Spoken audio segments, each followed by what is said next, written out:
All right, hello. Welcome to another Night Rights. I am your host, Jax Wolff, coming to you live from the sanctuary somewhere in the vicinity of New York. How are all y'all doing out there? Still holding up? I know it's been a roller coaster of a week so far, but we are here and we are chilling. We have our works in progress open, hopefully, and we are ready to write. If you're just joining a Night Raid stream, it's fairly simple. I have music up that will hopefully, get those creative juices going. There's a chat up. You are free to say whatever you like in chat, so long as it does not violate that YouTube TOS. As always, there is an icebreaker. If you're a little bit shy about saying hi, I understand. I'm also very socially anxious. That's why I'm a writer and not anything with a practical job. But in all seriousness, I understand. That's why the icebreakers of the night are a thing.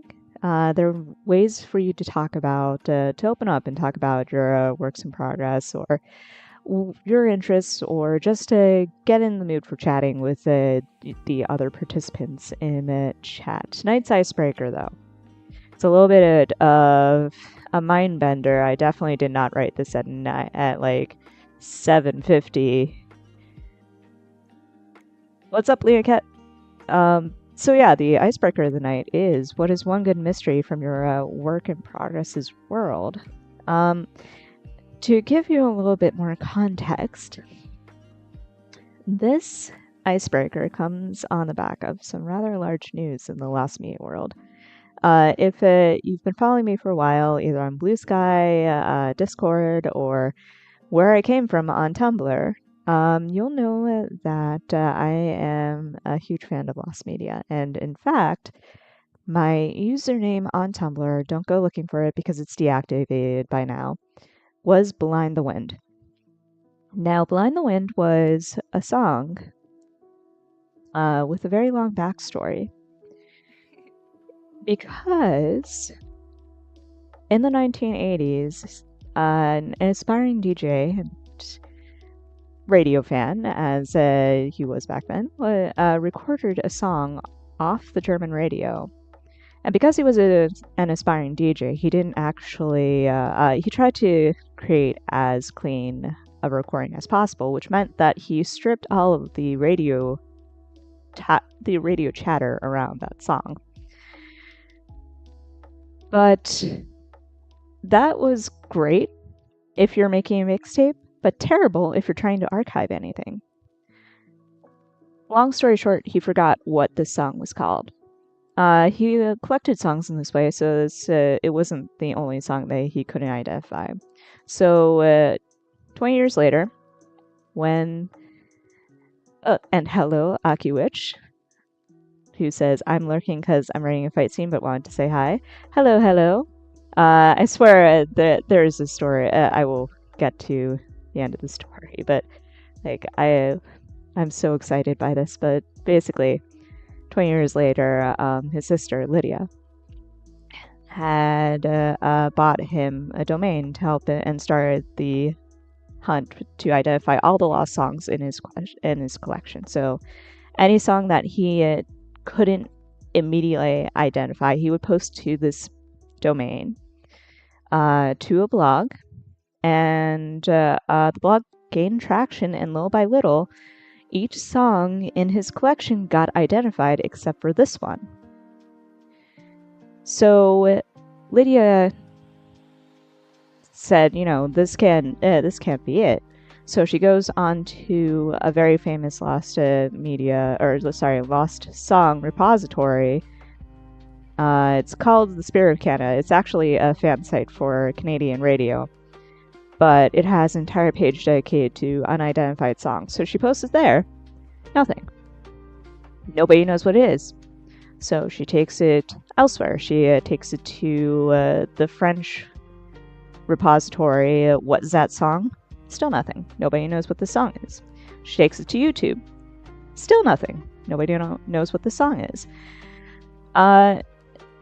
When it was on YouTube, however, somebody had picked it up, showed it to their friend. The somebody in question was the owner of this label called Dead Wax Records, and which is like an indie label. He shows it to his record store buddy, and he goes, "Hey, this is a really cool song, but nobody knows what this is." So the buddy happened to be a Redditor. So the Redditor takes it to Reddit. The Dead Wax Records guy puts it back on YouTube. So you have these two threads. The YouTube thread doesn't really gain too much traction. The Reddit thread, however, starts getting viral. So eventually, the Redditor makes an entire subreddit, and it starts picking up steam. YouTubers are starting to cover it. Music periodicals start covering this mystery. Like, what is this song? Where is it? Where did it come from? Who made it? Why can nobody identify it? And Redditors, of course, they're like the craziest people. They identified this song down to like the radio station was played on, because they could see, like, they ran it through a spectrograph and found this signature, this single line at a certain hertz that identified it as coming from this particular radio station. They tracked down the dude who was DJing at that radio station during this time period. They were able to narrow down the time period based on the instrument, when this one particular synthesizer was invented. It's crazy how much they found out about the song, except for who sang it. So that was how it was for nearly an additional decade. The Reddit basically started off pre-pandemic. I'd say maybe 2019, somewhere around there.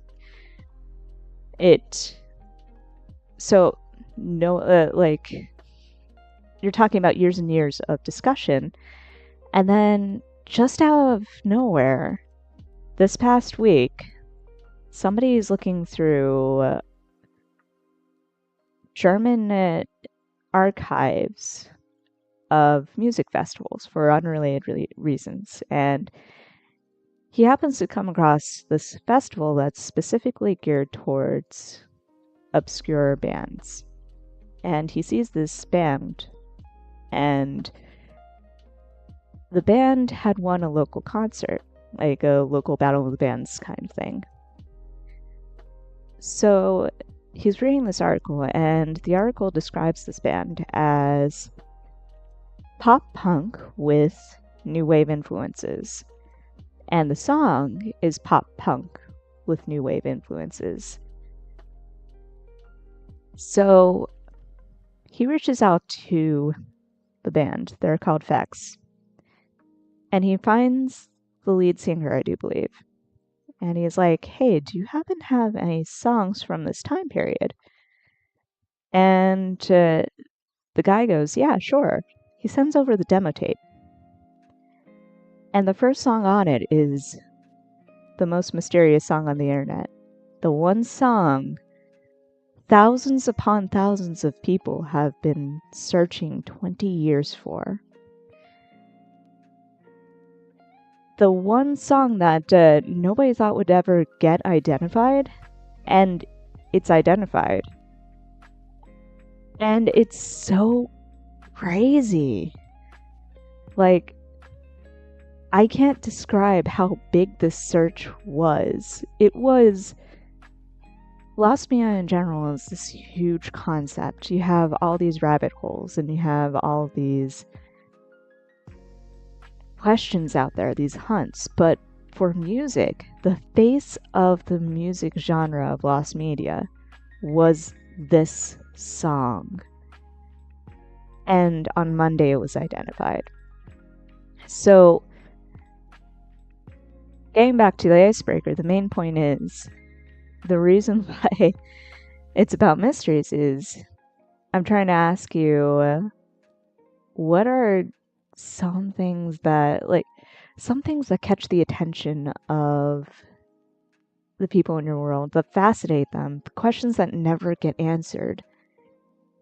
You know what I mean? Like, what are the lost things in your world? And, if you don't want to answer this one, that is totally fine. Not all the questions are going to be bangers, but like, I guess I want to kind of ask about the obscure little bits and pieces, the overlooked shades of your world, the tiny hidden gems. Those voices in the night that you barely know, if that makes sense. Anyway, yeah, that was a very long introduction. It's 8:15, but please feel free to say hi. Please feel free to crack that ice breaker. For me, there are many, many mysteries. But, there is the titular Nameless song, which was, in a meta sense, meant to be like it was inspired by Lost Wave. Like, that's the entire reason why it's called the Nameless Song, which is ironic because it's kind of like a MacGuffin, and I really need to work on that. But people know it exists, but few people have heard it, and fewer people know where it came from and what it's actually called. So there's definitely that.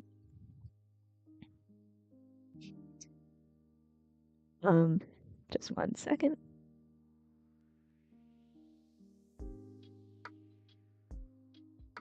And the Infinite Sadness, which is the 90s version, which is the 90s spin-off of the Nameless Song, it's very much the same thing too. Like,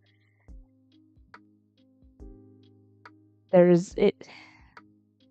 I don't know if I should go too deeply into it because, like, it's definitely a spoiler what it is essentially, but it's like the underlying song of the entirety of creation. And I don't know, there's no end to that sentence really. But anyway, how about you guys? What's something that you'd love to share about what's one mystery that's kind of haunting the realm of your story?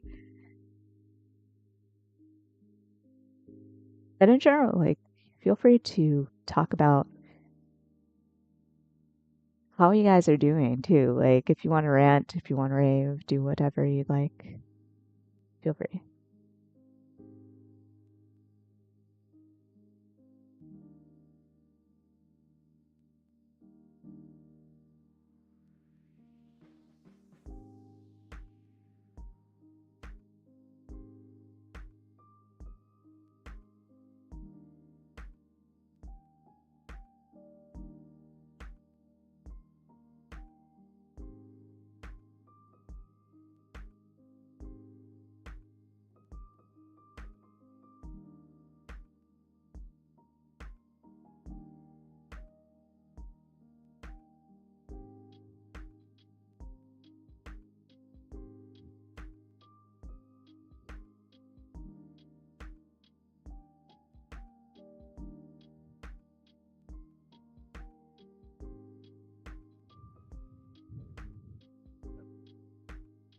Enoch says, my world has all kinds of big secrets, a little bit in the strain of this. Kana's first language is a dead language.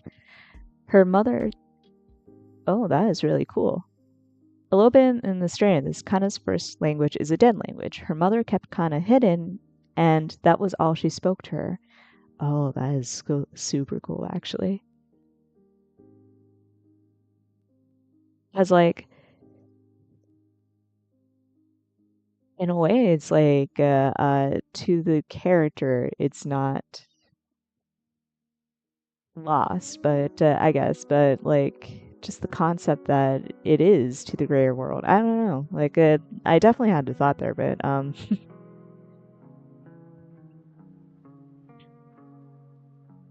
just we all love a good lost culture, you know what I mean? Like Atlantis and stuff like that. But the idea that Kana probably, oh, so they're the only person that can fully speak it is her best friend, Van.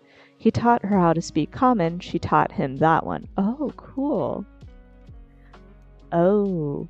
Is she a last of her kind of situation? I know that you posted links in Discord, but I admit that it's been so hectic I haven't dug too far into it.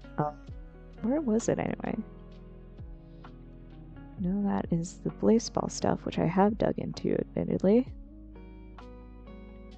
Oh. Okay.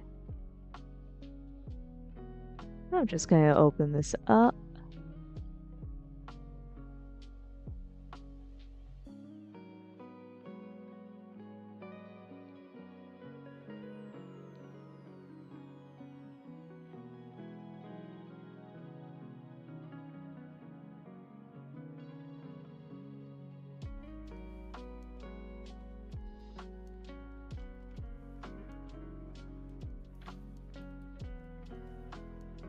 Gotcha. am definitely going to have to. I haven't opened a tab at last, and I will launch into this, I promise. But in any case, I am just fascinated by this idea that it's basically a lost civilization, essentially, but your main character is from the lost civilization. It's like, God, just the I know that I can speak. I can totally do this. It's tragic, essentially, because you think about how in real life you have these civilizations that are already on the brink, and it's like hundreds upon hundreds of years of history. And like it says, she is a bit of the last of her kind. The thing about language that becomes important is that there are a lot of old records from before the world's cataclysmic event in that older language. Ooh, it's even spicier. I love this. Because, like, dead civilization, but civilization that came from before times. It's like all those fun things to world building all at once. I love that.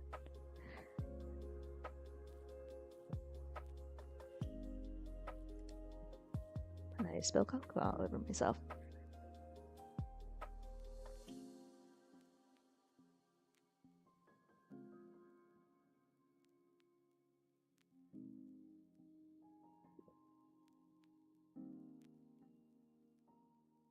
Also, I see that.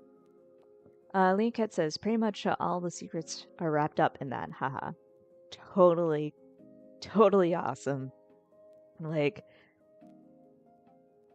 I definitely need to dive headfirst into all of your stuff because, like, just the idea that this is unraveling and you get to see little bits of those before times sounds amazing.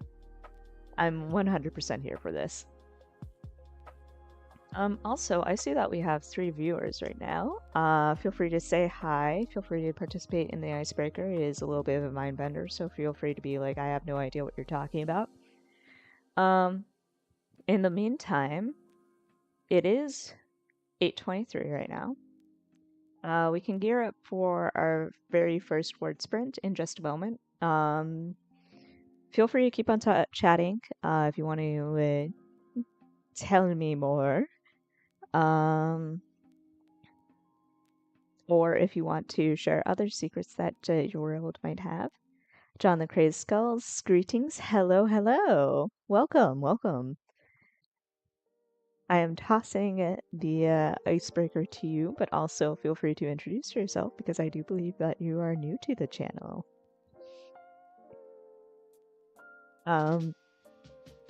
Feel free to tell us a little bit about yourself, a little bit about your work in progress. Feel free to tell us about the secrets of your work in progress.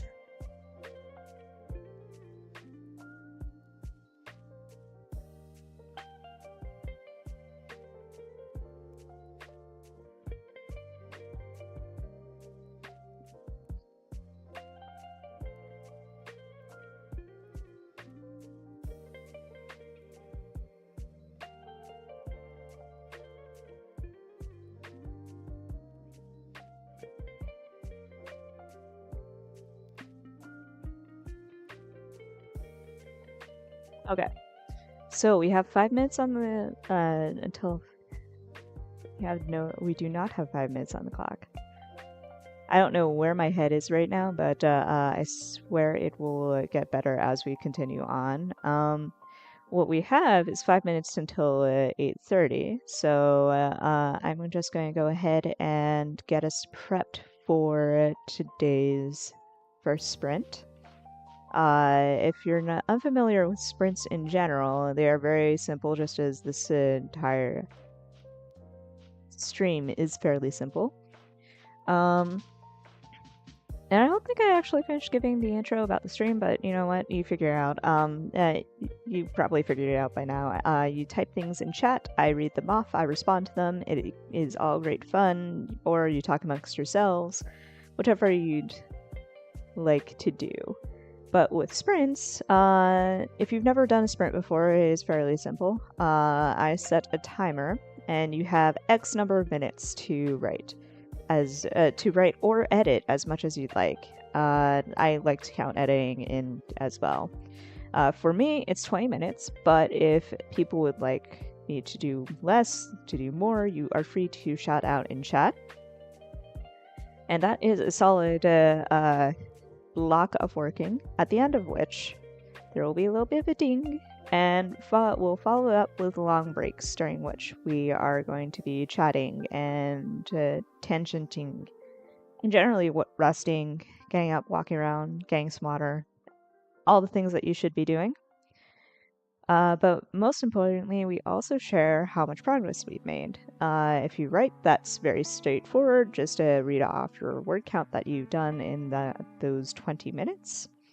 If you're editing, is also the word count that you've covered in those 20 minutes. So, for example, if you read through 3 paragraphs, count all of those 3 paragraphs. It's not like how many words you've changed, how many words you cut, how many words you've added. It's just how many words from your starting point of editing to your ending point of editing. It makes it a lot easier for you. John the Crazy Skull says, I'm kind of working on an anthology set in a 3-setting world. Ooh, okay. So what are those 3 settings? And for the sprint, we will start at 8:30, just so y'all can have time to get your ducks ready.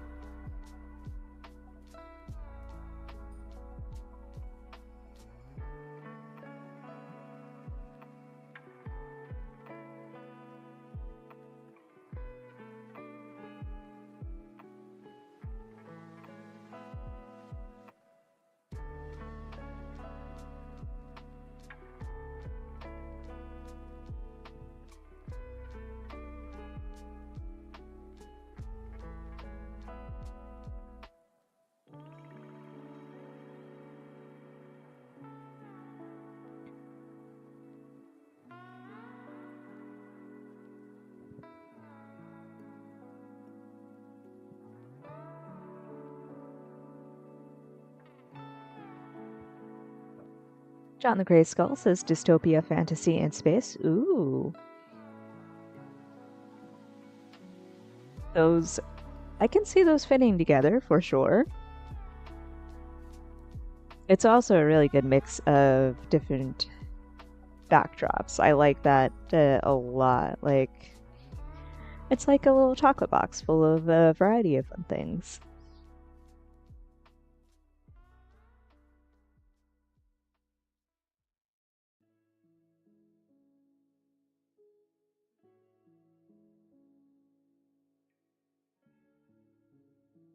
All right, last minute before we start on our first sprint. If you're not in your ducks already, get to your ducks.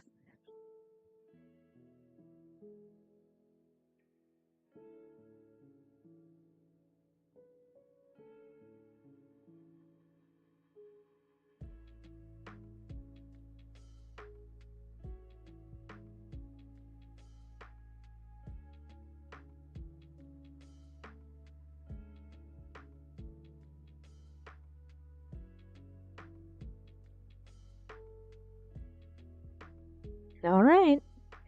And it is now 8:30. So, 20 minutes on the clock.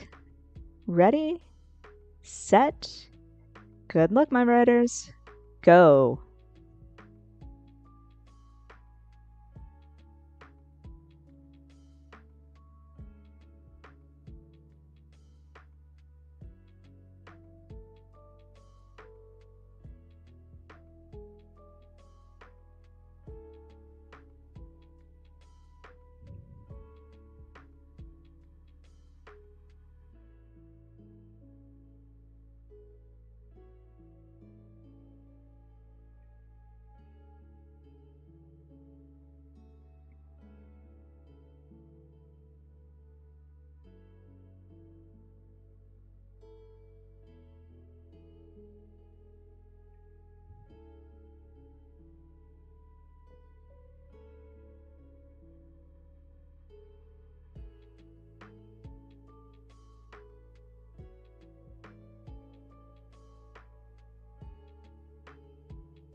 That is not what I meant to do.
All right, that is our first sprint done. We have 50 minutes on the clock for our long break, so push back from your desks if need be. Get up, stretch your legs, grab some water, whatever you need to do. Our next sprint will be coming fairly soon. In the meantime, please feel free to put your progress in the chat, and we will discuss how and support you and rain praises on you. For me, let's see. I'm gonna count it from here. 414 words, which isn't bad. If you saw me last session, the fun night of fun times when we didn't know fun things were happening, I was kind of struggling to get words down on the page. So to see myself do 414 words, which is not too bad for a 20-minute sprint, that's actually really nice, you know? I'm getting back into the swing of things, so yay me. But how about all of you? Niket says, I got 300, which is quite good for me. Yes, excellent. That is also, I love it. I'm just like, God, that is a satisfying number. Just fun, round, 0, 0. So excellent job. Like, it takes talent to also land on a smack even number. So, hell yeah. And thank you. Thank you for the great job. You did a great job too. Like I said, it takes a lot of talent to nail 100 or like any 100 on the dot. So I applaud that alone. But also 300 is a lot of words. Like last session, I was not topping that. So already got me beat in that respect. But you know, not a competition except for with the rare block demons. So hell yeah for defeating beating back writer's block yet again. Not that you probably were suffering, but John the Crazed Skull says 39, also really good. Like that is a good start. I'm not sure if you're writing right now or editing, but either way, it's like an excellent little chunk of words. Excellent job for sure. Getting it up and launching yourself into words. And there was that little pause because I was reading the chat again. Sorry about that. Lena Kit says, it was odd. I usually have more random numbers, right? Like, 100% I'm with you. Like, I don't think I've ever hit an even 100 before. Like, usually for sure it'd be like some random jumble of numbers instead of like that nice, cool 300, 400, whatever you have. What have you, you know what I mean? So like, damn, stopping exactly is talent. But yeah,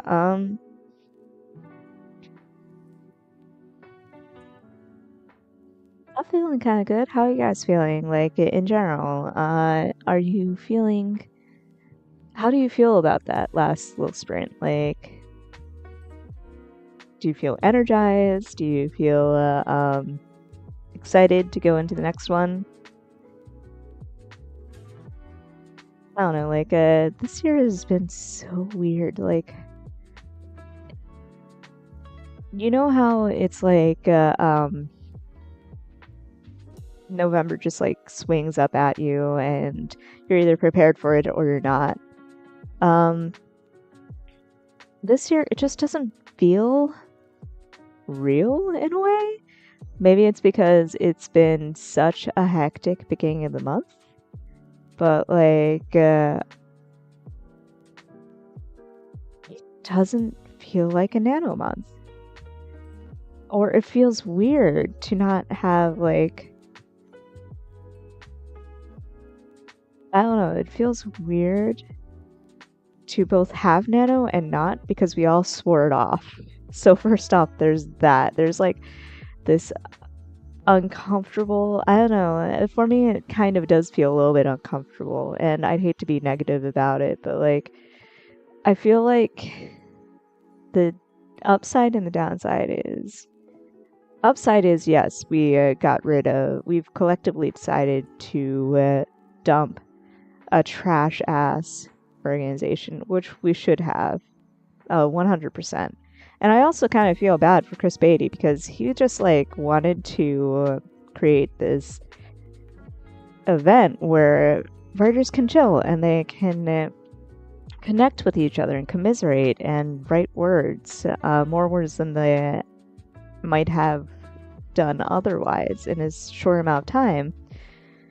And there was that sense of camaraderie that was for sure present in Nano events, but like that's the problem with the organizations. Like if you have a good leader, then it's awesome and it lasts for ages, but that's very rare. And what happened to Nano is that they had terrible leaders, leaders who were absolute trash and who ruined what Nano should have been. And it wasn't even in the name of profit, really, I think, because it was a non-profit organization, so duh. But like, I do kind of feel like this year just feels different. Like, maybe it's because we're coming off of one hell of a first week, and maybe it'll get a little bit better as the month goes on, but like, it feels like everybody's doing a whole bunch of different Nano events, and consequently there's no centralization isn't always great, but I think in this sense of Nano where everybody's like, yeah, I know what that is, and I'm with you, and I love you, and I am here for you, you don't really have the same sense. Like, I have to admit, I've stopped following the First Draft Fall tag because, like, a lot of people have kind of stopped doing it. I think you still have Novel Ember, so that's still going on, and that's still doing decently. I might actually switch over to that, and I feel bad for saying that because, like, I love weeknight writers, and everything else that they've done has been so amazing, but like, there's less of a sense of camaraderie with First Draft Fall, and I'm not sure if there's much of one with Novel Ember, but again, like, it might just be the fact that this month has been a trash fire so far. So that is my downer for the night, and I swear, like, the rest of the night will be a lot more positive. But I think the main thing is, like, we need community now more than ever. We need cohesion now more than ever, partly because, not just because of obvious reasons, but also because, like, Nano's gone. There's a vacuum in the community for what should be there instead. And Twitter has basically shat the bed, essentially. And Blue Sky is still extremely new. Like, it's still trying to find its sea legs, so to speak. So, like, it's extremely important that we develop a community on Blue Sky and establish, that sense of camaraderie between writers, because if we want a place for ourselves, then it's just, we need to lay the foundations of it. And I'm hoping that as the month goes on and as we talk about writing, we slowly sort of, almost like in osmosis, come to an agreement of what this writing month should look like. so that it will be easier for people to find us and essentially commune with us. Um, that way we can just sort of move forward. But anyway, John the Crazed Skull says, I feel alright. Excellent. Honestly, that's good to hear because, like, you know, this is a fun little chill writing session. I'm hoping you feel alright with the progress that you've made. Because, like, yeah, also 39 words is excellent progress.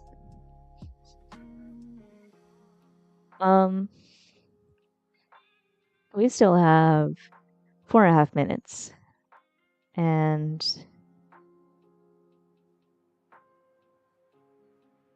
yeah, like, I could keep on going on about the community. Like, I love it so far otherwise. Like, we do have plenty of events, and the people there are so very warm. Like, I've talked a little bit about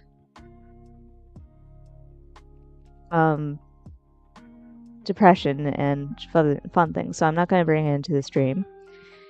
But it was lovely to have people reach out and just sort of like talk. And I don't just mean right then when I was like, hey, I need somebody, essentially. And, or hey, I need somebody, but also I'm out of the woods, kind of, sort of. So thank you for being that somebody. I just mean in general, it feels a little bit warmer and more open. I'm used to communities that were a little bit more exclusive, um, or elitist in ways, or difficult to break into. A lot of forum circles tend to be very elitist, and Tumblr, Rippler, unfortunately, it really wants to be full community, but like it's very hard to gain traction there. Not because it's dead, but because a lot of people kind of like focus in on specific blogs that are basically, in their words, the pillars of Rippler. And if you're not like in with them or friends with them, then you kind of get left behind. And it's sad, but that's kind of like how a lot of writing communities tend to be, outside of particularly professional ones, like where the norm is basically that you're not there to be a fandom, but it's ironic, like that's really what it is. Fandom spaces tend to be very exclusive, but spaces that aren't designed to be fandoms, spaces that are actually designed for the professional in mind, people who intend on publishing, people who actually are published, people who are in lit mags, people who self-publish, people who are traditionally published or represented, and so on and so forth. Those circles tend to be a little bit more open and a little bit more welcoming. So you end up being talked to as if you're a valuable member of the community. At least that's the sense I get it. And moving on to the chat, Leah Cat says, do you mean Blue Sky? Sorry, I got a call and missed a little bit. I'm not, I have to admit, that depends on what part. If we're talking about my diatribe about the community and how it seems a little bit aimless, despite the fact that it's November, I do mean Blue Sky, but I mean it in a positive way. It's kind of like a Too Many Cooks situation, but with nano events, I kind of feel. Wherein you have a bunch of nano events, but people aren't sure. Like a number of events that are meant to take the place of NaNoWriMo, because NaNoWriMo is a trash fire and we're not going to speak of it ever again. RIP, or RIP the vision that Chris Beatty had. But there are so many events that are meant to take its place that it kind of like there's no one node for discussion. And consequently, you have people who, or you have a bunch of events that kind of feel a little bit emptier than NaNoWriMo would have been. So that is the timer for our long break, but I'll continue on with just this little bit. So, consequently, like I was saying, I kind of hope that it becomes a cohesive entity as either November goes on and we decide we sort of filter towards one of the events, or as the years go on and we filter a little bit more of a long game towards one of those events. If you mean the later parts where I was talking about different types of communities, Blue Sky, in my opinion, is probably one of the most open writing communities I've been a part of. I've kind of drifted here and there, and I kind of had more of a sense that other places such as Tumblr, forums, and so forth were more exclusive, and at worst elitist. But it's more like a lot of those places are structured like fandoms. So consequently, you have your BNFs and people kind of like surrounding those BNFs. Whereas with communities like Blue Sky, and as much as the rest of Twitter was a trash fire, Twitter was also like this too. Any space that was filled with a variety of professionals. That's why I kind of exclude Insta, because Insta is more self-publishing. But like any other space, it was open and you're welcomed into the fold, and you're treated like one of the gang, and it's easier to talk to people and to be talked to than anywhere else. And that's kind of like why I feel so at home at Blue Sky. Like in the short amount of time I've met so many awesome people. The short amount of time that I've been on Blue Sky, I've met so many awesome people, and it's been a wonder. And kind of like what I was hoping that Ripler would be, but it never was. But anyway. Leonkit says, Nano has always been a trash fire. I've never been a fan, to be honest. I can see that. Online, Nano is, especially in later years after Chris Beatty left. Early years, it was sort of like if you could find a good community, it wasn't so bad. You had that camaraderie. Offline, though, it really depended on your MLs. You had regions that did absolutely nothing, and you were on your own. Ironically, that is kind of what New York is right now. Like, there are virtual meetups, but like nobody does anything offline. There are thousands of miniature groups, and the MLs don't really rein them in and have like, okay, this is the definitive group. You go here, and also, if they have a meetup, it's usually like, this annoyed me so much whenever Nano was still running, but like, I get it too, because like if you're doing a community meetup, you're usually putting it in the place that's closest to you. But like the Queens meetups would be in Flushing or Astoria and nowhere else, and both of those would require you to like not only get off the subway but like walk for ages. Like the Astoria one was a Panera Bread that was like a 15-minute walk away from the subway down Shady Street. So I'm like, really, guys? And then nobody would go. Then there would be like, there were like 2 Queens meetups and then a Bronx meetup. The Bronx meetup was in like a Bronx library in the South Bronx. And sort of like, if you're local, that's fine. If you're not local, you probably don't want to be going there. But then there wouldn't be anything for like Manhattan. There wouldn't be anything centralized. There wouldn't be anything. So if you were like from Brooklyn most of the times, because they would only occasionally have meetups, or if you were from Staten Island, well, fuck you, because nothing would be close to you at all. So it was like all over the place and inconsistent, and nobody went to these things.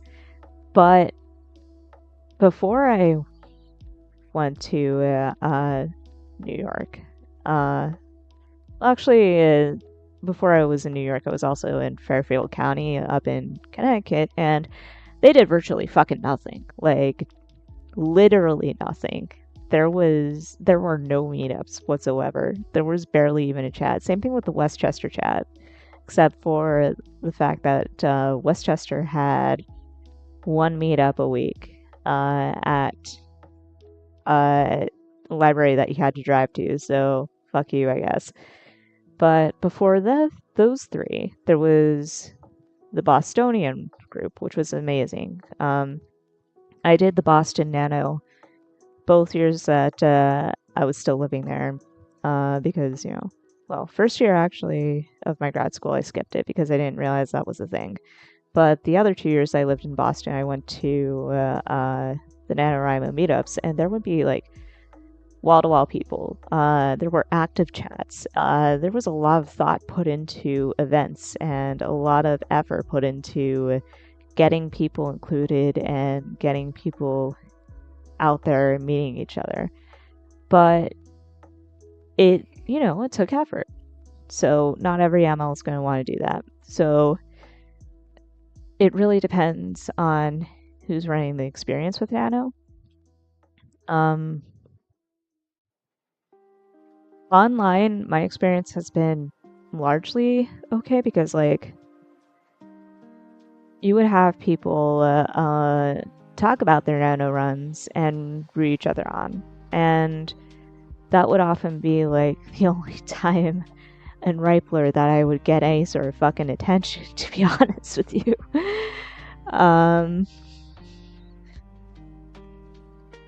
But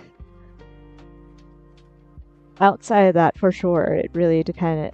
Your experience with Nano could be very hit or miss, and there is very much such a thing as mediocre and terrible MLs. So I get it, for sure.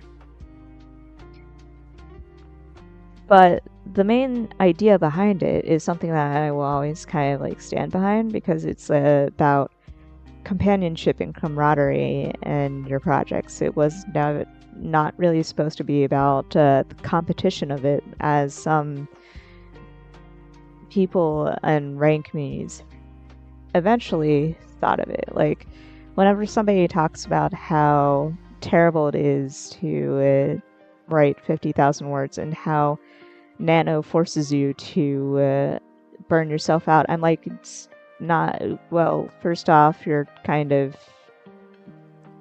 doing, not to insult you or anything like that, but like, if you're throwing yourself into the fire trying to get words done because you think that the event is forcing you to, I think you're kind of missing the point of the event. Like, it's not about writing yourself into a hole. It's not about writing all the words ever. It's about being consistent about your writing, and also challenging yourself, and bonding over the challenge. So some people would criticize Nano and be like, you're only ever going to write shit if you force yourself to write like that. And honestly, that's the point. Like, the entire point of Nano is again, like, challenging yourself, not forcing yourself to adhere to a specific challenge, or forcing yourself or putting yourself up against other writers. It's 50,000 is just a goal, a suggestion, essentially. It's a strong suggestion, and those are the traditional Nano rules because every challenge needs to have some kind of rules, but you can set the challenge to be whatever you'd like. You can however many words that you feel is an attainable goal to you in a month. And however many words, whatever approach you wish to choose and to take on in order to get yourself consistent and get yourself consistently talking about your writing. Because at its heart, all Nano is meant to do is basically make sure that you're thinking about writing for an entire month and doing writing, because it's very easy to not do that. It's very easy to say, yeah, I'm too tired to do it today, or I have writer's block.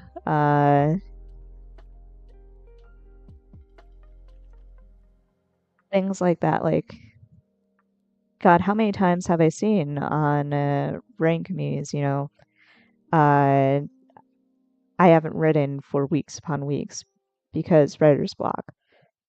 And it's sort of like, at some point, if you want to write, then you need to actually sit down and see what you can do. Like, even if it's just like writing stream of consciousness or writing down summaries of every idea in your head. You have to toy around with writing until you essentially dislodge yourself. Because if you don't, then if you don't challenge yourself to write at all, then you're never going to push through. This isn't to say like you need to burn yourself out in order to write. Like, if you sit down and you try to write and it becomes painful to you in some respect, then by all means get back up. You still need more time. But if you're hurting because you can't write, then you need to face that,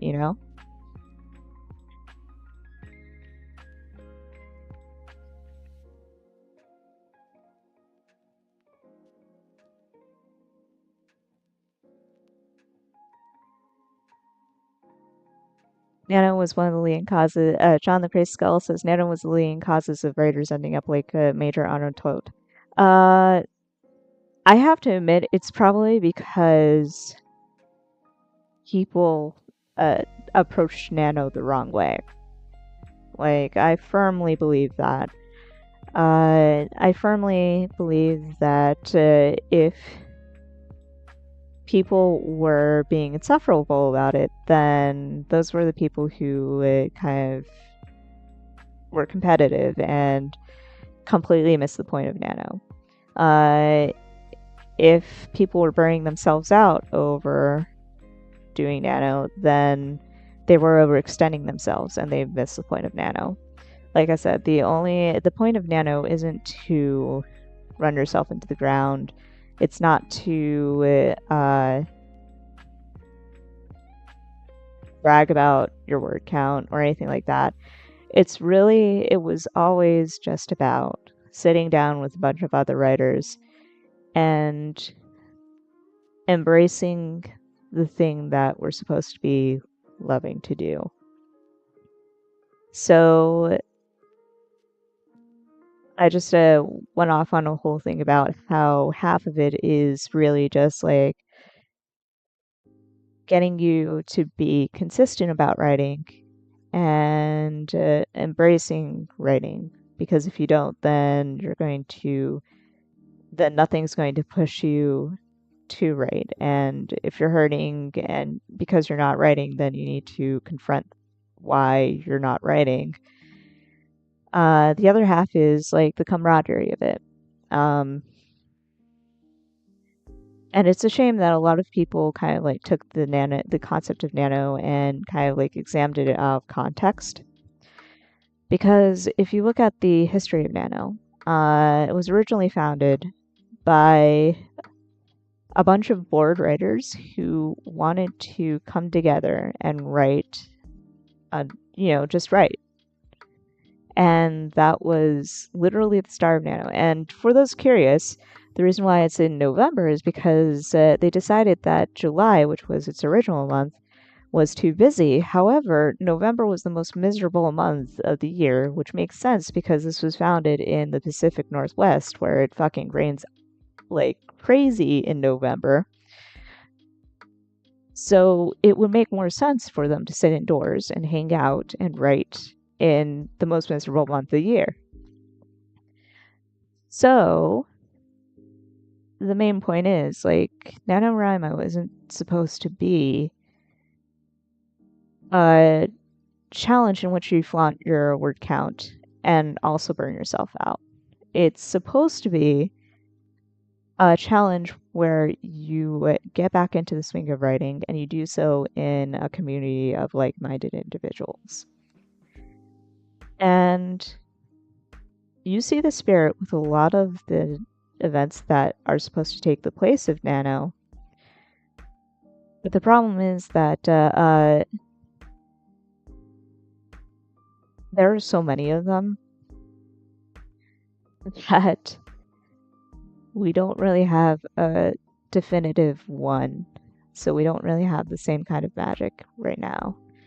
And I feel like hopefully as the month goes on, one of them will kind of emerge as the one that everybody likes, that everybody can bond over, and it'll be a little bit easier to find our people during this month / during the rest of the year because there are more coming out. There are more events coming out in December and January, which is great. I love how Blue Sky does love its events. Like, there's always something to talk about, there's always something to participate in, and it makes it so much easier to find your people and join in. But, you know, with Nanos, it's like, I'm hoping that there's one, you know? I'm hoping that there's a single event that we can all agree to come together in. It's sort of like, so watching all of these events at once really feels like you're looking at thousands upon thousands of choices for restaurants after the one that you used to go to all the time with your friends shut down. And you're thinking back to the one that just shut down, and you kind of have this sense that you're not going to have that same vibe, like those same memories of sitting around tables and sharing meals with all of your friends. Not until you can decide which of the thousands of choices is going to be your next hangout spot, you know what I mean? So I guess that's why it's a little bit up in the air right now. But that having been said, I have been talking for a long while, so let's settle in on the next sprint. We is currently 9:23, so we can start 9:25. Also, I apologize if I was very kind of like passionate, or like not even passionate, but like bullheaded there. Like, I fully respect people who don't like Nano.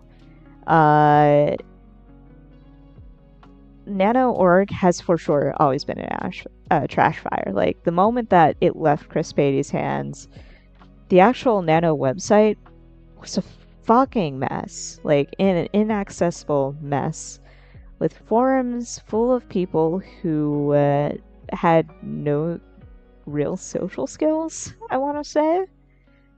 Like, not to put it like that negatively, but like, I can understand if we were talking about that Nano.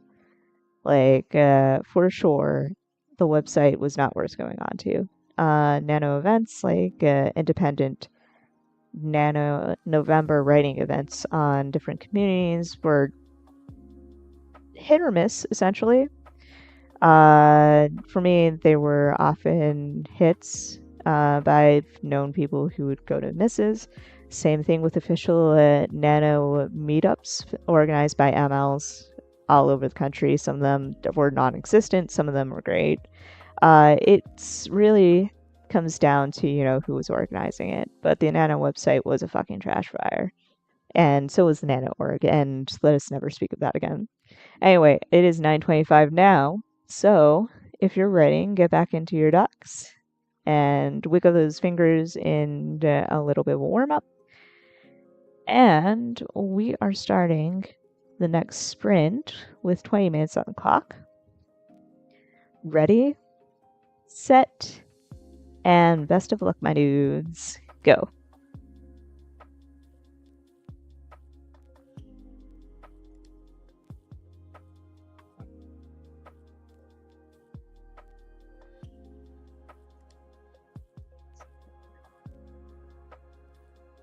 I know the clock's running, but I will respond to this one because hell yeah, I don't mind. I never took. John the Grey Skull says, I don't mind. I never took part in Nano as I did not wish for my brain to melt. That is fair. Either way, actually doing Nano is intense. Regardless of whether you were going to tackle the traditional Nano rules of 50,000 or if you were going to lower it for the sake of your sanity. The idea of sitting down every single day and writing is not something that everybody can do. So approach writing however you wish to approach writing. Just to make sure that you, one, enjoy the experience, and two, actually kind of write consistently, whatever that would mean for you. Like, if you need to write only once a week, I would write only once a week. But, like, the longer you go without writing, the harder it is to write, is all. So, like, if you want to write, the best thing that you need to do is sit down, come up with a schedule for yourself. Sit down and even just, like, write a sentence every so often. But just write. Which is to say, yeah, Nano wasn't for everybody. For sure. Regardless of how you approach it. Like, for a lot of people, it was intense. And I can totally understand that. But anyway.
Alright, that is the next sprint done. Let me just finish this one sentence real quick.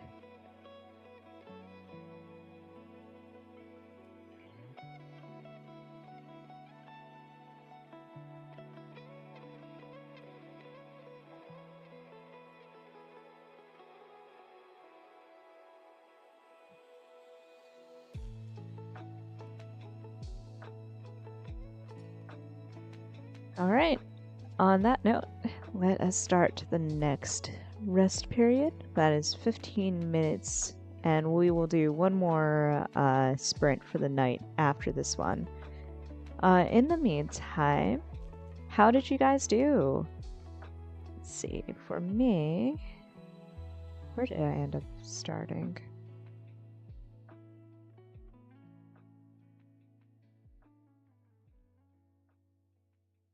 Here we go. 238, which is not bad. I spent a lot of this doing design work, so it was a lot. I have like a shit ton of tabs open right now for references to every that's the downside of world building and describing scenes. Like when you need to, you have to open all the tabs. But Jonathan Crazy Skull says I got 42. Ooh, life, the universe, and everything. I see. So yeah, that is excellent progress for sure. Let's see if we can get you to break 100 tonight. But yeah. Main thing is I have learned so much in these 20 minutes. What different squares of Amsterdam look like. I was looking into clock towers that were Art Nouveau style. Found quite a few things. By the way, I'm sure that this has been obvious, but I did not realize that Big Ben is not actually called Big Ben until now. I've also briefly learned why lightning doesn't strike the Statue of Liberty, despite the fact that it is a giant statue made of copper. And I have learned how dirigibles are constructed. So I think that was a 20 minutes well spent. The kid says 130 that time, but I also did a touch of editing. Excellent. That is still a lot of progress. I applaud that, especially since you managed to go back and do editing without getting lost in the sauce, as it were. You know what I mean? John the Cray Skulls says, yeah, it's the belt. Actually, no, not what I mean. Apparently, Big Ben had been renamed to the Elizabeth Tower in 2012, and that was like the first I've ever heard of it. I'm like, huh. Gladys, yes, welcome. Hello. All important to, you say all important to know? Yeah, absolutely. This is vital to your listening pleasure, and you need to know that Big Ben is actually called the Elizabeth Tower. You're welcome.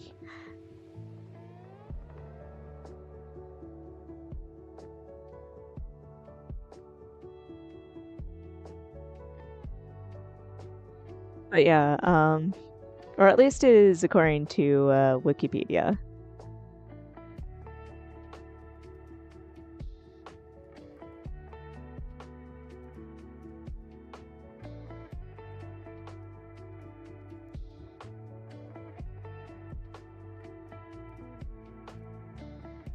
But yeah, hello Glass, how are you doing tonight? And what are you working on tonight? And also, if you've been working with us in the last sprint, how have you done? Also, feel free to elaborate, just chat about how you feel about your progress, what you guys have learned in the 20 minutes and whatnot. Anything that you like. Otherwise, I will probably find something to go off on a 20-minute tangent in the next 2 minutes. But yeah,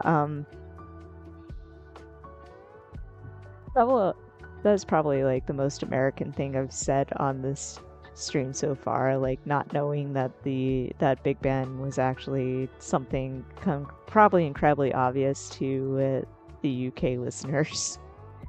My bad. Under the table of writing got me about 130 words too. Excellent, excellent. Survived Work Call wrote more about my MC interacting with her AI assistant.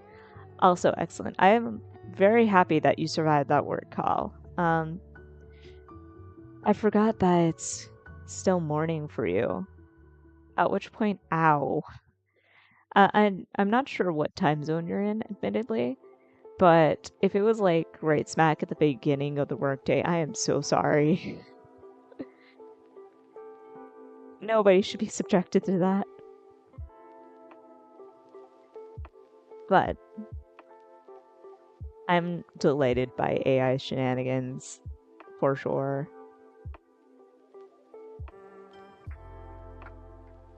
Like, you've gotten past your inciting incident, right? Like, you were talking about that,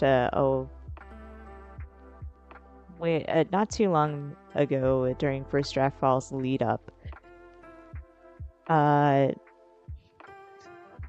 Yes, the power of time zones, I know, right? Yeah, I mean, like, I've said this once, but I'll say it again. The internet is a fantastic, magical place, and I think I will never not be so amazed by the fact that you're instantly connecting with people all over the world. Like, I remember, I've said this before, but like, I'm a 90s child. I grew up, the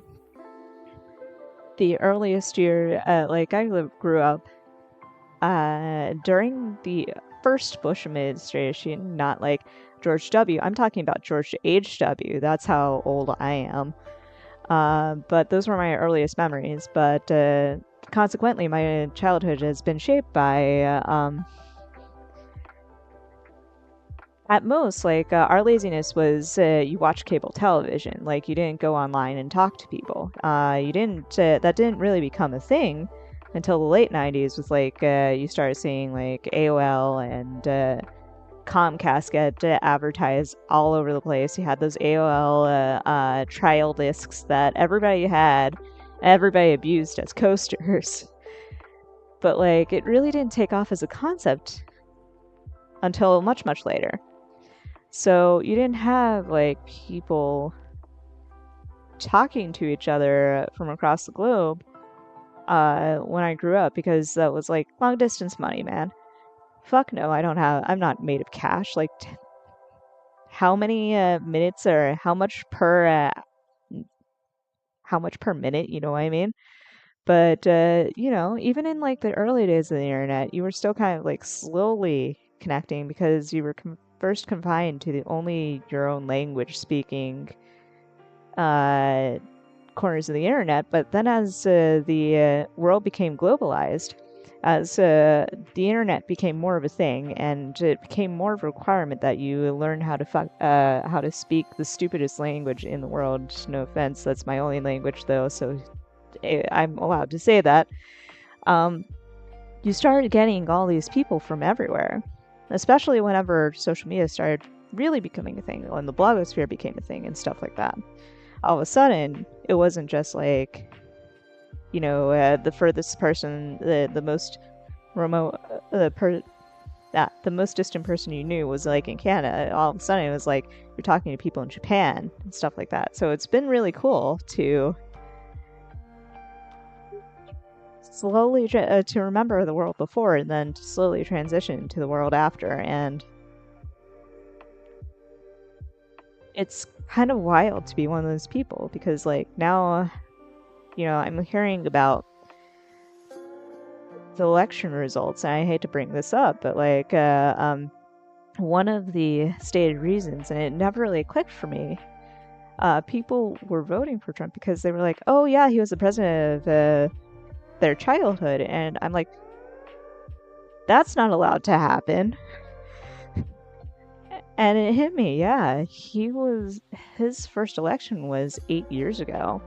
So if you take like 18-year-olds now. Like, they're first starting to vote. Even like early 20s, and 8 years ago, you were like 10 years old. And it's fucking wild for me. But then again, like, I'd also be seeing people remembering the Reagan administration, and I'm like, I wasn't even alive for the Reagan administration. What the hell? But, getting back to the chat, I'm sorry about ignoring that. It was literally at 9 a.m. Oh my god, no. That should not be a thing. You should not. It should be illegal to have a meeting at 9 a.m. You need at least like a good hour after fucking signing in before you get bombarded with that shit. Dial up tone, my beloved. Absolutely. Like, it was the bane of my teenage existence, but now I'm like nostalgic for it. Every single time I hear it, it's like awakening memories. Not great ones most of the time, but you know, it was still memories. The internet was both a mistake and a gift. 100% agree. It is, when it was, in my opinion, at its peak, was not like with all this SOCMED stuff, but whenever people were just starting to realize the potential of it, when it was still the Wild West, and you had a vast potential of expression, of freedom of expression, and this burst of creativity. So I'm talking like 2010s, like around that time, you had people experimenting with it and testing the boundaries of what it could do and coming up with all kinds of crazy stuff. And it was just this beautiful thing. That's a beautiful thing where you could like talk to each other, but also create art and run businesses and not be like advertised to you every 5 seconds. But now it's like just a miasma of advertisement and corporation and stupid takes, because like now it's like so many places are structured to funnel you into death scroll, not just doom scrolls, but death scrolls. Like, you're sitting there and letting yourself be consumed by content, short form content. So, and that's all you're listening to. In the before times, like, sure, you had your conspiracy theorists, sure, you had people like blindly believing everything that they hear, but like, first off, news was more accessible because paywalls weren't a thing. Or as much of a thing anyway. And second off, like, it wasn't corporation fueled. Like, that's also something that not a lot of people talk. I feel like not a lot of people talk about whenever they talk about the death of human intelligence and the internet. But the modern internet is extremely corporate fueled. Everything is structured to be advertisement friendly. Everything is structured to be an advertisement to you. People behave like they're advertising to you. And consequently, it's actually shaped the way information is filtered to you and the way you approach information. So beforehand, you know, there weren't any barriers like paywalls. You might have gotten ads, but like everything was freely available for the most part. Then all of a sudden, companies realized, you know, you can make money off of restricting information. So, and not just restricting information, but determining what information is fed to the populace. So it's made the population dumber because they're only ever really focusing in on these social media platforms. They're only learning from social media platforms for the most part. Like, some millennials are even like being like, well, I'm just having my kid like watch YouTube videos, and they call this unschooling. It's the dumbest thing I've ever heard. Because like, yeah, sure, school is toxic, but the solution is not to like not teach your kids things out of books and shit like that. But anyway, that's another topic. The point is, like, there's so much misinformation that's freely available because people cater to algorithms, or people are content creators, not researchers, and they will just funnel whatever sounds sensational enough to generate hits, and people suffer because of it, literally and intellectually. Glass says, yeah, there's so much corporate. There's our long break, and we are on a tangent still, so I will continue on. Yeah, there's so much corporate social media acting like a company is a human type person. Yeah, basically. And that human people, like human beings, are companies as well, like, or they're potential customers instead of actually people. It's really fucking annoying and also extremely poisonous to society, as we can tell from literally everything that's going on in the world right now. With literally how much conspiracy theories are going around right now. It's all of that, and it's all basically because we get our information from the modern internet. Honestly, in my opinion, anyway. There's an article that I highly recommend that people read, and it's something that I read whenever I first got into when I was attending grad school. And this was ages ago, but it's still very relevant. And let me see if I can find it.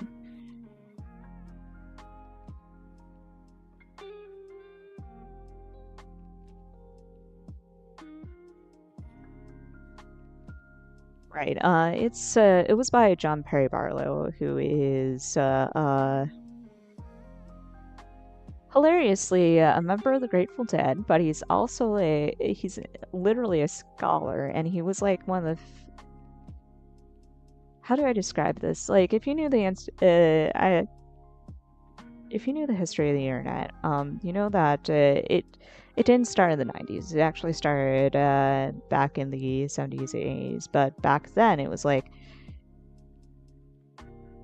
it was a countercultural node. It was a literal wild west. So, like, imagine I want to say not Facebook, but Craigslist for hippies, essentially.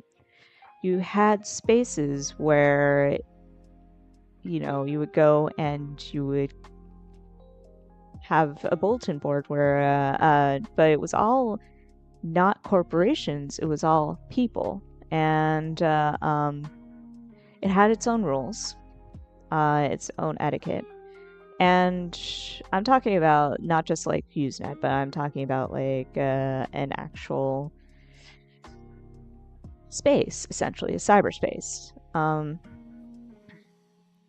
But the reason why I bring this up is John Perry Barlow is one of the founding members of there were multiple organizations dedicated to outlining what the rules were for the space so that the maximum freedom of speech was preserved, but essentially so that you can instill a form of government and order on a bunch of hippies in a way that was agreeable to the hippies. But basically, one thing that he did was predict the eventual corporatization of the internet. So he wrote this essay, and if I can find it, I would totally put it up on Blue Sky. But it was basically this manifesto about how, put it simply, information should always be free.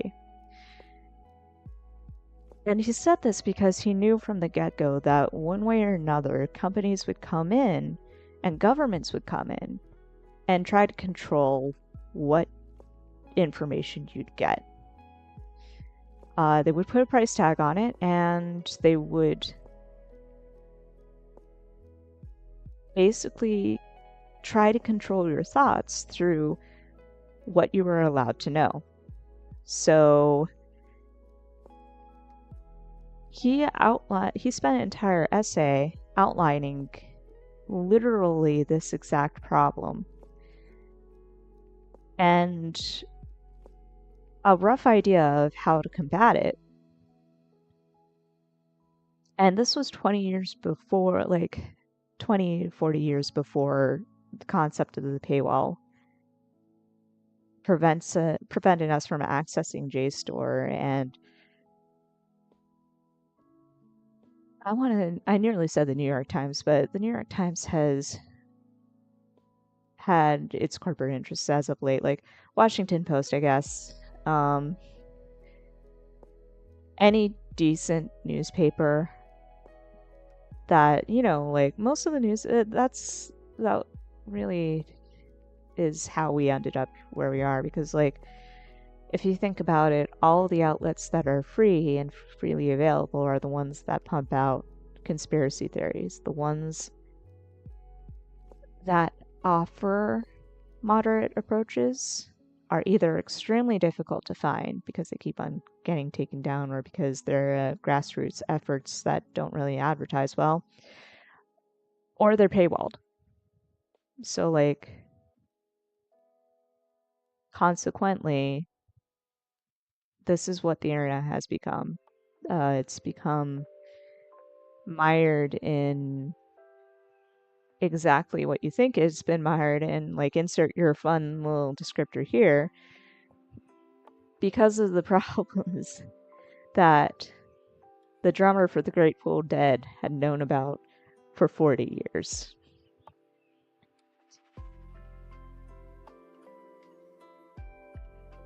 But yeah,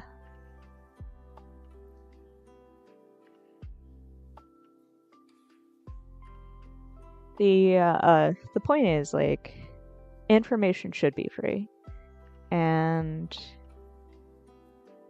the Wild West of the internet, back when everything was free, was its golden age. And if we could obliterate what we have now and go back to that decorporatized era, I feel like we would all be better off for it. Brandon says that's a good point, though. Now we also need to worry about who owns the new outlet. Yeah, I know, right? That is the downside of hyper-capitalism. The hyper-capitalism that we're facing right now. Everybody owns everything. Nothing is owned by the people, in a way. Everything has a corporate interest tacked onto it, and consequently that corporate interest has political interest, and not the best political interest either. They have political interests that maximize the potential of the population to become customers and to become complacent in systems that allow money to be funneled to shareholders. So we do have to worry about who owns the new outlet, because who owns the new outlet will control the information, and if the information is controlled, then, I know I sound like one of those conspiracy theory radio DJs, like out in the middle of the desert in a shack with pirate radio blasting on stolen airwaves. And maybe I'm a little bit honored by that possibility that I do sound like that. Because with I understand those stereotypes now. Like, growing up when times were better, before the first Trump administration, you know,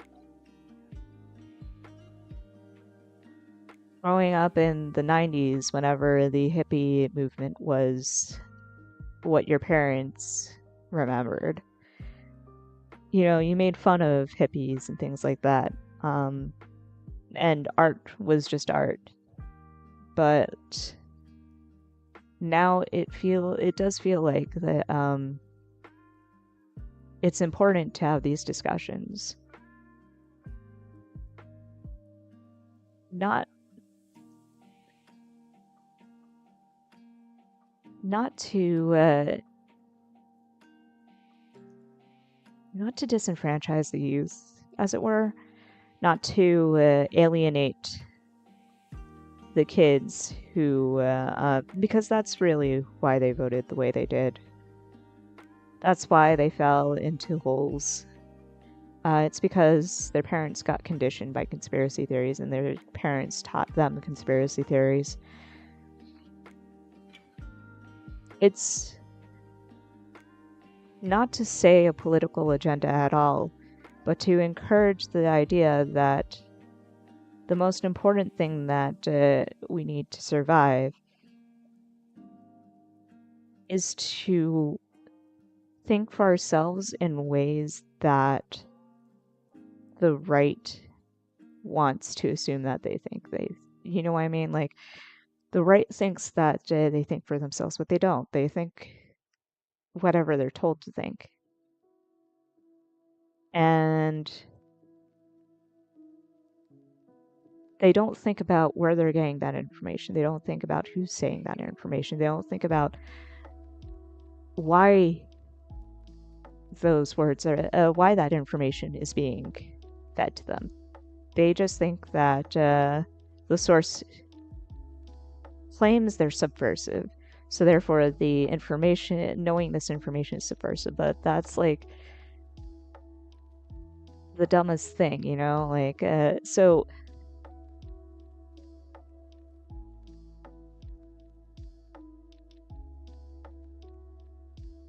to be a crazy person in a shack in the middle of the desert, blasting pirate radio on stolen airwaves, or doing the modern equivalent thereof, where I'm playing technically stolen lo-fi hip-hop over what seems to be a writing stream on YouTube.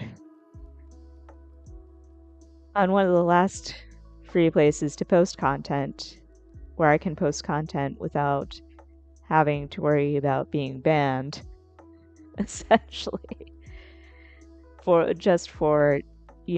not catering to the corporations. It's an honor to follow in the footsteps of my crazy pirate radio ancestors, because there's freedom in counterculture. There's freedom in the sense of pirate radio, I want to say. I think the point that I'm getting at is when people say question everything, they don't mean follow the person who says question everything. They mean think about where your information is coming from. And I think it's important to have these discussions, not for to teach somebody your political views, but instead to teach them how to think critically about where they're getting their information, and have them question why information isn't free. Have them question who owns the newspapers and who owns Fox News too. Like, have them question the people in suits and have them question everybody who says that they're rich. Question everybody who says that they can make a deal. Question literally everything. But you have to actually do the questioning yourself. You can't simply say, oh, I have the answers. You don't have the answers. You have somebody else's answers that you blindly follow. So the point is, you are not subversive until you start questioning. And I think that is the most important point that you need to understand. And I say you not as in the people who are listening right now, but in general. The most, like, if on the off chance I'm not preaching to the choir, just, I hope that your main takeaway is that you need to know that you don't have the answers, that you need to find that you need to look towards your sources and question your sources and think critically about literally everything you're given, because it's not as simple as you think it is, and you are not always going to be right. And the sooner that you learn how to do that, to think critically about your own sources and to think critically about your own information, about everything that you think is right, the sooner you'll be able to, I don't know, like, the sooner that you'll be able to taste real freedom, you know?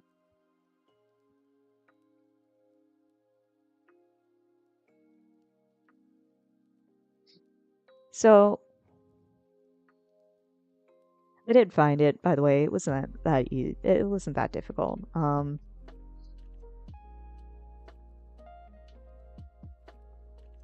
At least I think this is it.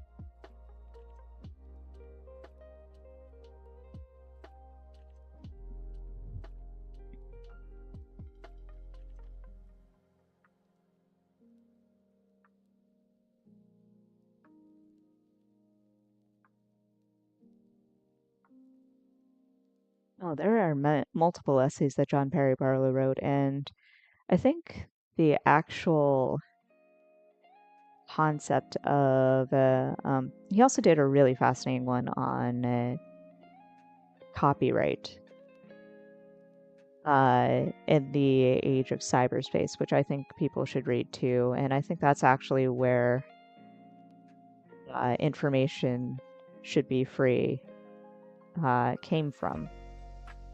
But I also feel like his declaration of the independence of cyberspace is also something that should be read too as well. That is just a declaration of what of the freedom of cyberspace, obviously, but I mean in a literal sense. Like, it is a statement of what the internet should be, and that the internet should be a free realm for the people. And I think it would be a good idea if I posted these, but I will do that after the stream. You should, when I do though, I really do hope that you read them, because I feel like I keep on, like I said, for the past 10 minutes or so, 20 minutes now, the most important thing to understand is how information works. Because these next 4 years are going to be tricky, and it's going to be, and that's going to be, put it lightly. You will see a lot of political discussions. You will see a lot of political movements, I'm sure. At least in the first couple of years. If this is going to be anything like the 2016 to 2020 years, the first couple of years, if you recall, were loaded with protests, and then they sort of quieted down. But it's important to inform yourself about navigating literal information if you're going to be anti-fascist, essentially. So look forward to that, I guess. In the meantime, I have talked your ear off, and I apologize again. I know that people are like, "Oh, well, I'm here for your stream, for your talking and your tangents," but still, it's like me commandeering the airways for minutes at a time to ramble. We will begin the next sprint in 4 minutes. It's currently 10:21, so let's call it 10:25, and that will be our last sprint for the night. John the Grayskull says, I remember when copyright on the internet meant that you had copied a product, right? Piracy. But yeah, copyright on the internet has always been a fascinating concept. Like, I don't know, as somebody who's been in publishing, back when publishing wasn't fucking on fire and not a battleground of the various executive suites being absolute shitfucks and burning their own companies to the ground. Back when we could actually have conversations about information and what we were fucking doing in our jobs. Copyright was a fascinating subject. Like, it went even back as early as like the early 2000s with copyright, the question of copyrighted music. Like, I don't know if any of you remember, like, Napster, and how Metallica, the metal band, took issue with the fact that their songs could be freely just traded on the internet, like trading cards over Napster. So, like, we started seeing the first internet laws that early on, like the DCMA, which was both a blessing and a curse. The DCMA allows authors, at least, to have control over their work, and that's great. If you're an indie author, like, don't get me wrong, it's absolutely vital. You need to be able to protect your work.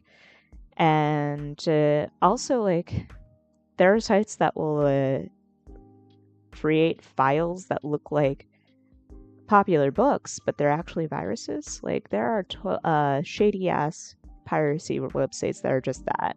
And I've had to deal with them, and the easiest way to deal with them is with DCMA takedown notices. So it's great for that.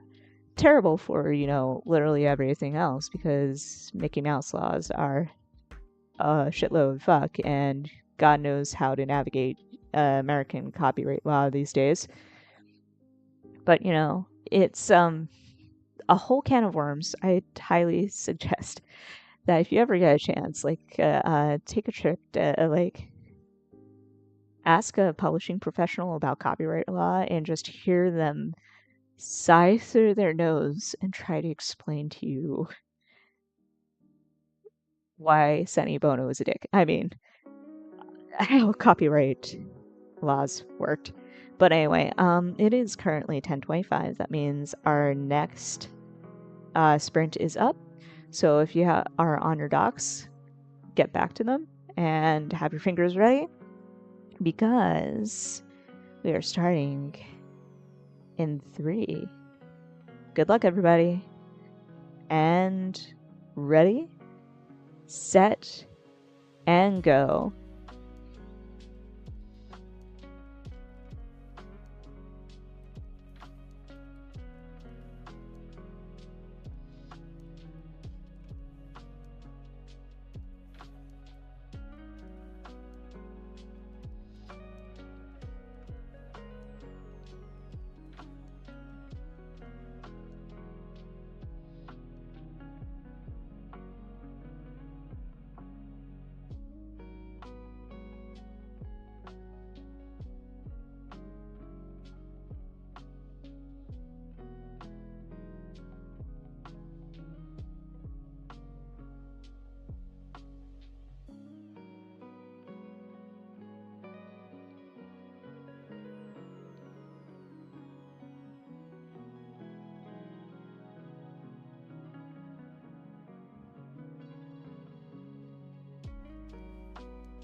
Alright, that's it. That is our last sprint. So, how did we do?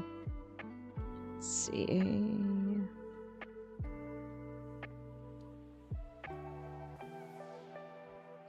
$280, which isn't bad, considering the fact that I'm kind of running out of steam right now. That brings me to a grand total for today being, let's see.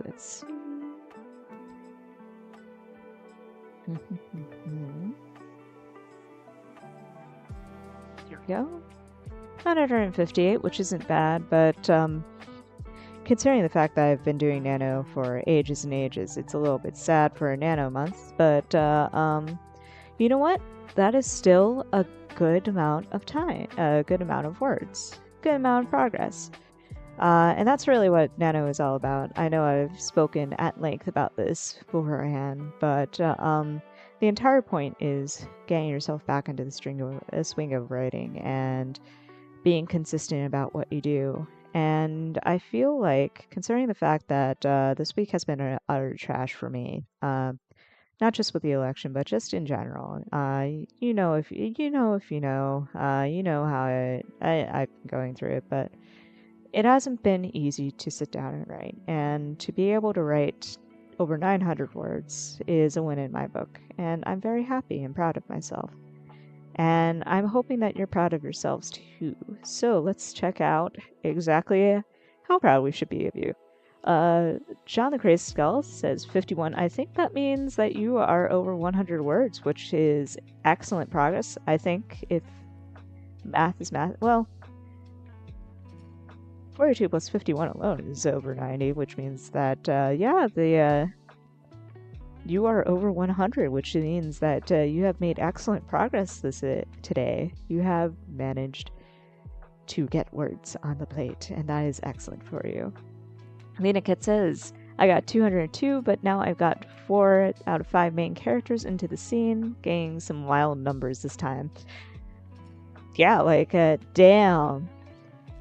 That's such a beautiful number. Like, just those homonym numbers. So satisfying.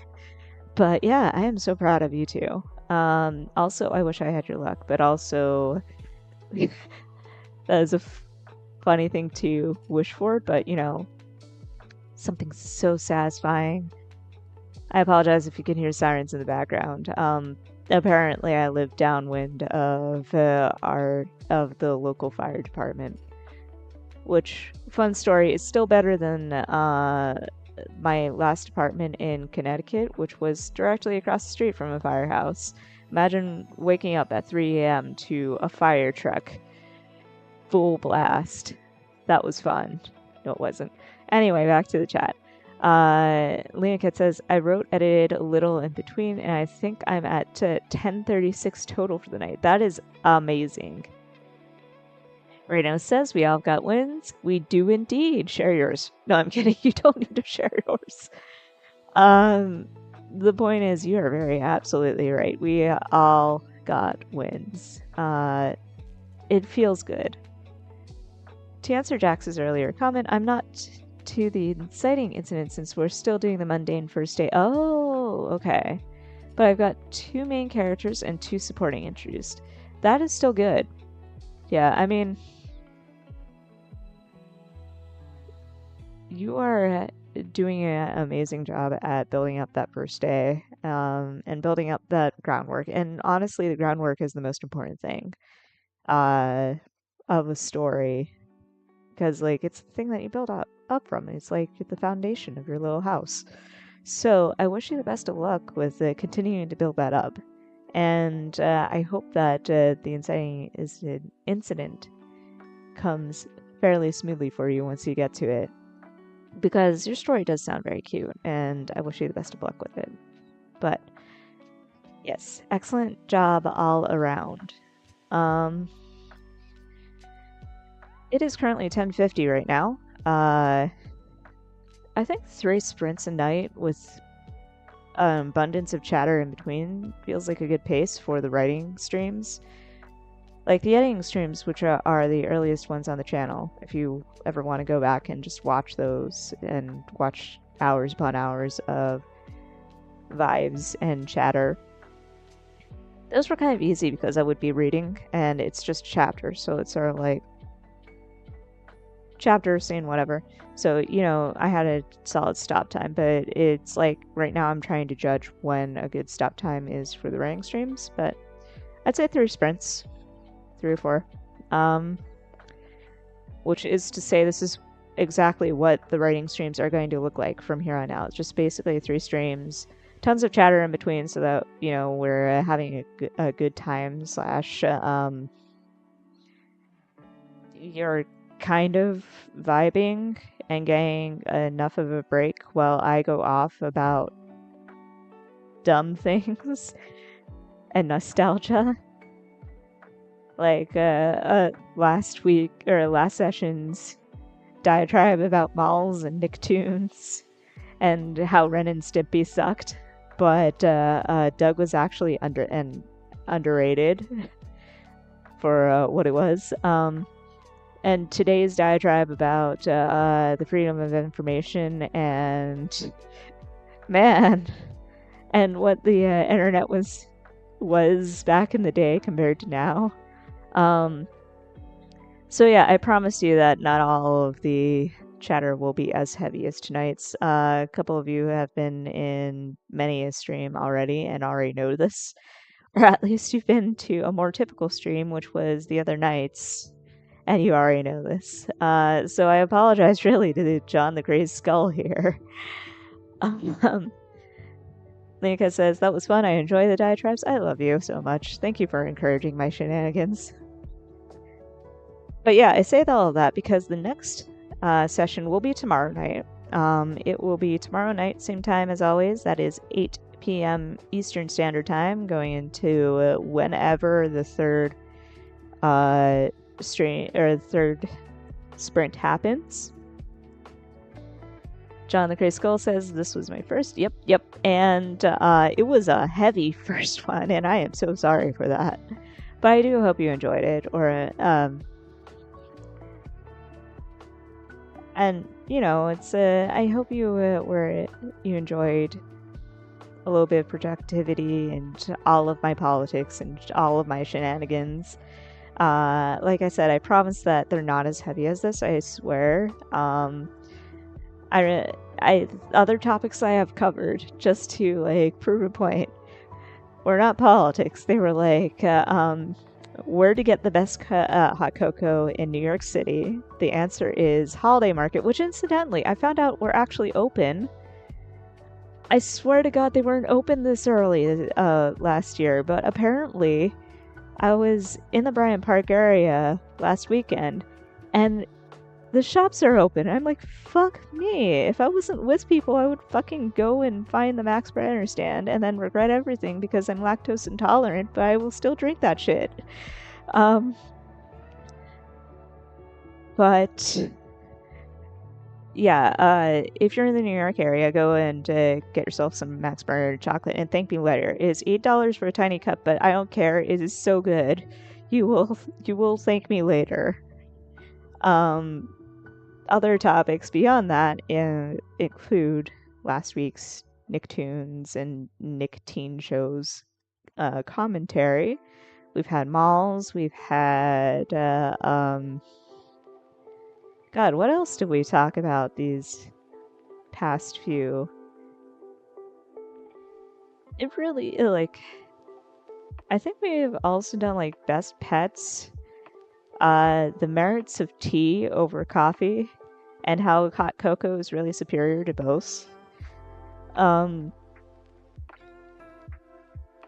You know, whatever is on your minds and whatever is on my minds, I end up talking about, and it's a fun time had by all. But the important thing is like it's not always political. It's usually kind of like chill, laid back, lighthearted. The heaviest I get is like encouragement. But today it was just sort of like, you know, it's the day after election results. Of course, it's going to be a little bit on edge, but we're getting back into it. And as we pass out of the grief stage, it'll get more cheerful and back into it, and art will happen. And that isn't to say that we shouldn't be angry and we shouldn't work towards solutions and stuff like that. It's more like I want you to feel encouraged and free to make art. And sometimes the best way to do that is to be relaxed and to find companionship in other people. And that's what these streams are all about. You know, like we're making art together so that art can continue to live in this fun little day and age. And that would have been true even if Harris was elected. Like, art is currently the most important thing, in my opinion, because it's a freedom of expression and it's a freedom of thought.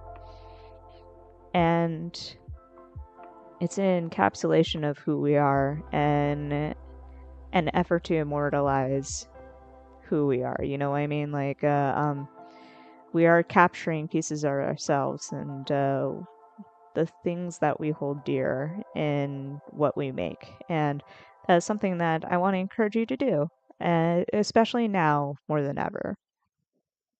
But also, yes, go get Max Brenner hot chocolate. It will hurt so bad if you are also lactose intolerant, especially if you get like the homemade marshmallows and you also don't deal well with an excess of things because you're old like I am. But like, it is so fucking worth it. Oh my god. It is absolute bliss. But, Rena says, I've enjoyed all the streams so far. Illifies food consumption is part of the holiday spirit. Yeah, seriously. Putting yourself through pain and misery but for the name of hot chocolate, is that not what December is all about? John the Crazed Skull says, I will say this was fun while writing a rather messed up story. Oh, okay, so I feel a little bit better. You are writing a dystopia, so, like, the perfect backdrop, I'm sure, is somebody going off about politics and the freedom of information, all kinds of fun stuff. So I am happy to be able to help you along with that. And your art especially is necessary. We do need the spirit of subversion and dystopia. Like, man, all the dystopia stories that came out at the tail end of the Bush administration and into the Obama administration, or if timelines lined up correctly, were probably written at the end of that little era right there. You can tell we needed those. So for sure, keep on creating, keep on keep on being you, doing you. Keep on making art. I know that it's probably a sentiment that's been well established on Blue Sky of all places, but art is important right now. Immortalize who you are, as I've said. Immortalize who you are in your art. Immortalize the things you love. Immortalize what you stand for. Not so much to preach, but in order to say, this is who I am, and may it be here for somebody else. So, with that in mind, it is currently 10:59. 11 o'clock seems like a good place to wrap things up. So thank you all for coming. Thank you all for listening in on everything that I've said tonight, whether it was like the information and stuff, or just like the fact that the Big Ben Tower is not called the Big Ben. What the hell? That is still a thing. I'm going to close that tab now because that keeps on blowing my mind. But yeah, if you enjoyed this and you have time tomorrow on a Friday night, come join me, who is also dateless on a Friday night, when I will be doing this again. That is Friday night, 8 p.m. Eastern Standard Time to whenever. In terms of future streams, there will be no streams this weekend because I will be out both Saturday and Sunday doing social things. If you play Ingress, which is the sci-fi big brother of Pokemon Go, there are events. Come DM me and I will tell you about them. If you don't play Ingress, I will be in the city. DM me if you want to meet up for whatever reason, or don't. It's up to you. I am also kind of a hermit. But in any case, I will not be around this weekend. Tuesday is also out. Monday is always out, as you know. Wednesday, also out. So the next one after the Friday session will be our usual Thursday 8 p.m. session, unfortunately. There will be no special streams over the weekend or on Tuesday like there had been this past week. Leakit says, I would have to work. Understandable. John, the Crazy Skill says, I might, no promises, though. That is totally okay. These are definitely chill streams. Keep on following me, and I will post links to streams whenever they happen, and they're going to continue happening. Like, the number of people who are watching this is not zero, so therefore I will continue to do them. I would do them even if this number was zero, to be honest with you. This is very cathartic, and there's something about just like talking at us, at a screen for hours on end. But I do appreciate the fact that the number of people tuning in is not zero, so thank you. But in any case, if you can't make it tomorrow, totally a-okay. I hope to see you again on Thursday in that case. If you can't make it tomorrow, excellent, awesome, I love you, and I am looking forward to chatting with you then. John the Crazy Skull says, all 5 of me follow you on Blue Sky. Damn! I need to actually, I think I've seen one of your accounts that I don't follow. I don't know who the other ones are. Let me just see if I've... Oh shit, I don't follow your one account that you are probably posting on from right now.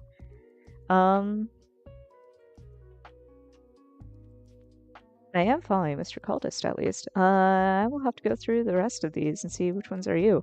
But in any case, keep on following me on Blue Sky, and I will post links to the next streams, and drop in, or, drop in on the next one, drop in on any other one. It is very chill. You don't have to feel bad if you miss anything. Please don't feel bad if you miss anything. These are not like serial episodes that you need to keep up with storylines or anything like that. Please consider yourself first. Real life is more important, of course. John the Crazy Skull says there's me, and Mr. Cultist. Okay. I will double check that shortly. But, this is very chill, and participation and attendance is very chill too, so for sure. I will see you when I see you, in other words. But tomorrow there will for sure be a Friday stream for anybody else who happens to be catching the stream, either the recording or the tail end, and they're kind of like lurking. But in any case, thank you again for tonight, and I will see you the next time around. And yeah, good luck with your writing for the rest of today/tomorrow, or for the rest of the week. I wish you all the best with all of your art. And just know that I love you, and take care. Stay safe. Good night, guys. Bye.